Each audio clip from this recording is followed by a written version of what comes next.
Is off. He's going to serve in Iraq. But first, on the personal side, what did you say to him as he was leaving for Iraq, and what did he say to you?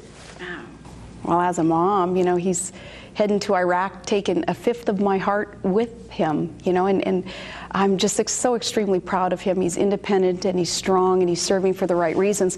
I'm just as proud of every man and woman in uniform serving our country and trying to usher in democratic values to the rest of the world even, but protecting our freedoms. I'm very, very proud of these guys and these gals. They are America's finest, and I think that, you know, the Army is lucky to have my son. What my son said to me, though, was it was an awakening for me to realize that he knows what he's doing in this, and he knows that he has chosen the right reason to serve. I was just being mom to him just a few weeks ago. You know, no VP talk even then, but just as mom, I was probably getting on his nerves, asking him a whole lot of questions about the deployment and about he and his Stryker Brigade, what his job will be. And he's like, "Mom, I belong to the Army now. I belong to America." In other words, he was said that telling to you. He did. He was telling me, "Mom, just, you know, it's going to be okay, and I've chosen to do this." And, you know, I'm like, man, thank God for this voluntary military that we have with America's finest. These young men and women, they just make me so proud. Why do we need to win in Iraq? To just get right to the bottom line. Why is losing not an option? Losing is not retreat is not an option. Retreat is defeat in Iraq. Al-Qaeda, they're acknowledging even, along with General Petraeus, that Iraq is the central front on the war on terror.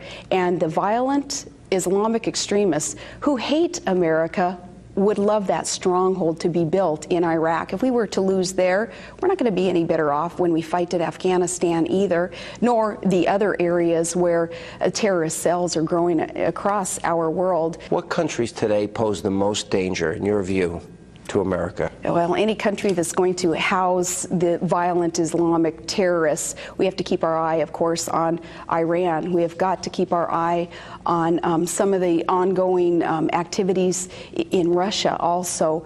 North Korea, under the leadership of Kim Jong-il, certainly there's a lot of concern there. What we have got to commit to also, especially when we talk about Russia, no Cold War. We have got to know that our mindset needs to be opportunity for pressure and diplomacy and sanctions if need be, as we keep our eye on a country like Russia. You don't want to start a war with Russia, We do not want to start a war with Russia. No Cold War. That's got to be off the table. And opportunity comes with new leadership being ushered in, being elected into our democracy, where we can start forging even better relationships and strengthening the allies that we have. That's the opportunity that John McCain is going to make sure happens. What do you view, and I know this came up in your interview with Charlie Gibson, as it relates to the Bush Doctrine. What do you view as the Bush Doctrine, and what do you view as America's role in the world? What is our role as a country as it relates to national security? That's a great question. And being an optimist, I see our role in the world as one of being a force for good and one of being the leader of the world when it comes to the values that it seems that just humankind embraces, the values that encompass life and liberty and the pursuit of happiness. And that's just not just in America, that is in our world.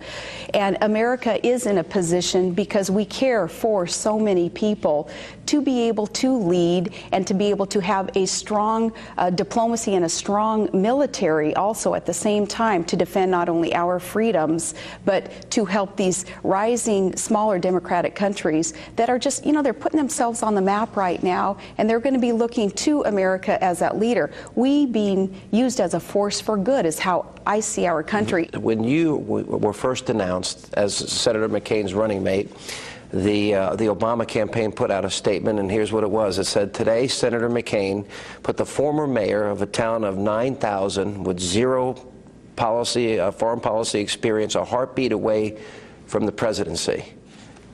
Perhaps they forgot you got promoted, but how did that make you feel?